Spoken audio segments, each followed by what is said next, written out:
Before speaking, I want to thank the Oakland Post, not only for hosting these salons, but for the fact that, in my opinion, it's the only newspaper that reports anything real about what's happening in Oakland.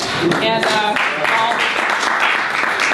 all due respect to the Oakland Tribune and the San Francisco Chronicle, and when they start reporting something useful, maybe they'll have a salon too, and we can all find out about it. But I haven't read anything except about murders in either of those newspapers. So I hope you will read the Post. It's not only the Oakland Post, there are also Post newspapers in Vallejo, Richmond, San Francisco, and several other cities, and you can also read the Post online. I also want to thank Jeffrey Pete for constantly, always supporting the movement in Oakland by providing. It's a perfect spot, it's in the community, and it's warm and inviting, and we all feel really good here, I think. And I'm going to talk about 4 things real quick. I know it doesn't sound like I can do that in 10 minutes, but I think I can. I talk really fast. And they are these 4 things. The difference between education and school, the racist nature of the U.S. school system, the profit-oriented nature of the U.S. school system, and the movements that are challenging those things. So there's a really weird thing that happens. Now, U.S. policymakers tell you that you need to get your kid ready to learn. You know, you buy them a bunch of books, and you do this, and you prep them on this test, and they got to take a test before they go to kindergarten, and then they'll find out if they're ready to learn.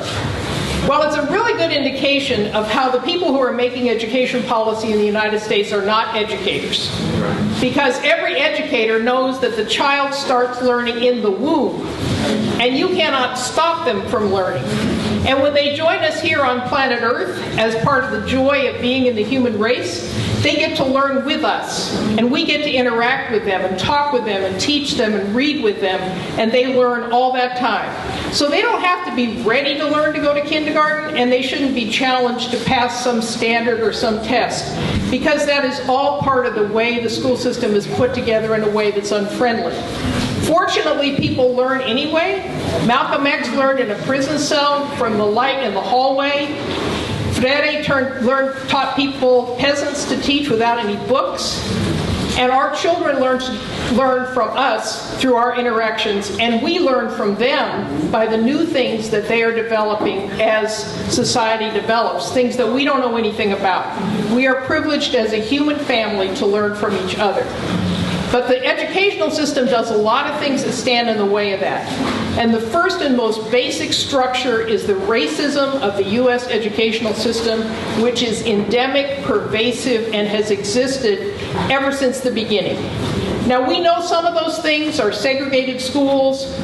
We know some of those things are the fact that Chinese people were not allowed to go to school in San Francisco, that indigenous people were sent to boarding schools that tried to erase their culture. Those are all parts of the racism. And we know there's inequitable resources. But there's an even more basic part, which is an aspect of why the U.S. system has been able to stay stratified for such a long time without a major rebellion. And that is standardized testing. And there's a very interesting story about standardized testing and where it came from, which is intimately connected to our city. The guy who took the IQ tests that were being developed in Europe and turned them into a group-based test that could be given in a school setting was Louis Terman, a member of the eugenics movement who was a professor at Stanford University. And he believed fervently that Northern European whites were smarter than everybody else, and he wrote this down in a book. So if you think that me, like other activists, are exaggerating, you can get the book and read it for yourself. 1916, The Measurement of Intelligence. So the guy was a stone racist. He developed these group IQ tests, and he didn't want to try them out in Palo Alto because there was no diversity. So guess where he looked to try out his group IQ tests? Oakland, California.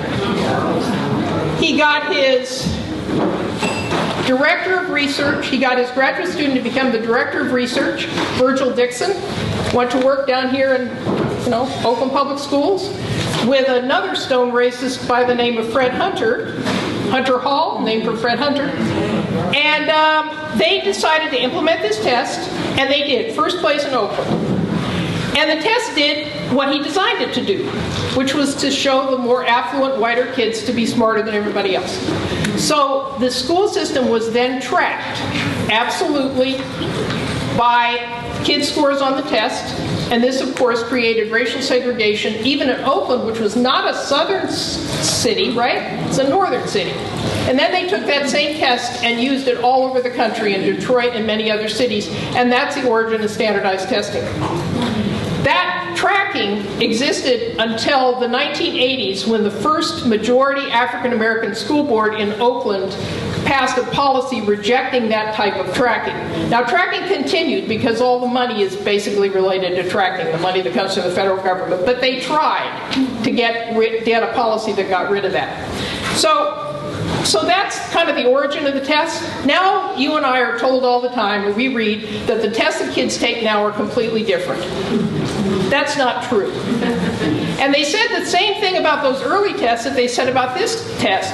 Terman said this is going to be good for the kids, because the kids who are in the low track classes, that's where they should be. They'll be in a better place. They'll be learning what they are able to learn. Okay, well now they got a whole different argument. Now they got an argument that it's our fault that the kids are at different levels, and the tests show that it's our fault. The problem is, it's the same kind of tests.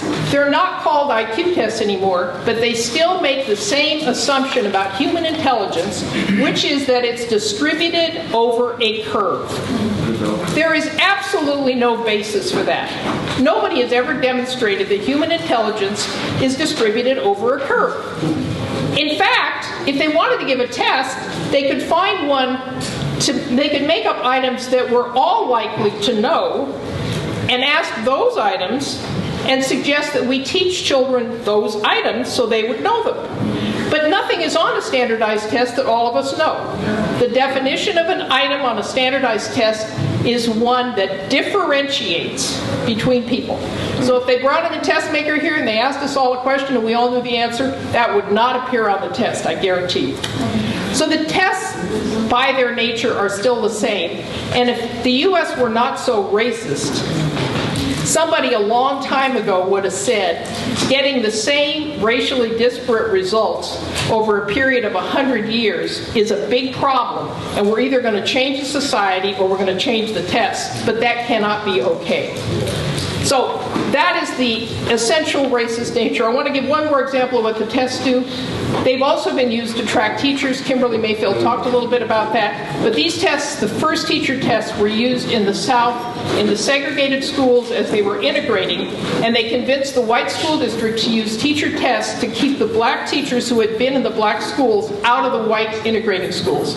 38,000 African American teachers lost their jobs in the South as a result of the National Teachers Exam, which was the beginning test given by the Educational Testing Service.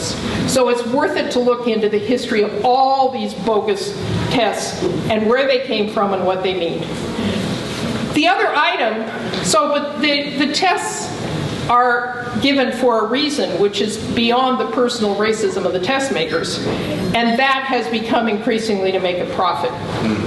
It used to be that the rulers of the US were satisfied with having a system that essentially kept stability. But as the people, the big corporations, looked at this giant pot of billions of dollars of money in the educational system that was mostly paying teacher salaries, they said, wow, this big of a pot of money, we should be able to get some profit out of that. And there's no profit out of paying teachers a salary, okay? That becomes your money if you're getting the salary. So the Business Roundtable and a lot of corporate people started figuring out ways to pull the money out of the public education budget and turn it into profit-making commodities. So to commodify the education budget.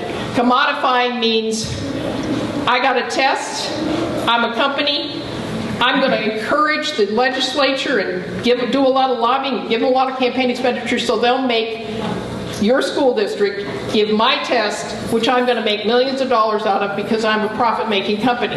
Now, I'm a teacher. I can give tests. I know whether kids learn. I'm good at giving tests. But I don't get to give these tests. We have to give the ones that differentiate between people and cost millions of dollars. So this is one of the ways. So the kind of profit-making aspect and the racist aspect of the U.S. system fit together. On the positive side, there is a huge national movement that has emerged against these policies. Many many of the movements that are happening here are very important, and I hope that people are involved in some of them. Black Lives Matter is hugely important. The movement for a sustainable planet is hugely important. So these movements exist, and people, I hope, are supporting and involved in all of them. But I just want to say a little bit about the movements around education. So locally, Kimberly talked about the movement to diversify the teaching force. We have had a major impact on that in Oakland. The people who led the campaign to get the school district taken over, one of them was a candidate for mayor, and he thought that he was going to win because he had gotten all this money and publicity by taking over the school district. And guess what? He lost. And part of the reason he lost is because a lot of the people who had organized against the school district being taken over were very angry. So we did not get Don Parada for mayor. And part of the reason is the organizing that was done by people who were upset with his takeover of the school district.